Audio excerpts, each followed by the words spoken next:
සංසාරේ කවදනම් පින්නත් අය බණහඬ හම්බේ? කවද වගේ හම්බේ?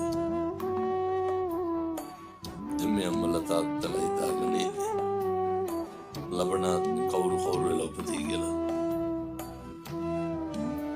එහෙම සැකයක්වත් නැද්ද? විශ්වාස කරන්ට මතක තියාගන්න කල්ප ගානක් යනකම් මිනිස් වෙලා උපදින එකක් නෑ. කල්ප ගානක් යනකම් ඒ කියන්නේ බණ අහන්න හම්බෙන්නේ. බණ අහන එකත් නෙමෙයි අරුමේ. මොකක්ද අරුමේ? දැන් මොකක් හරි අහලා තේරුම් ගන්න පුළුවන් කවුරු වෙලා ඉපදුනා.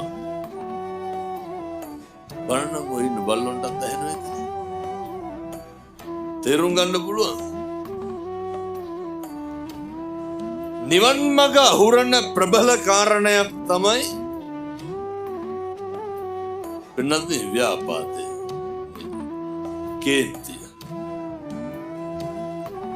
මරෙන්ඩ කලින් පුරුදු වෙන්න මේ කේන්තිය නවත්තලා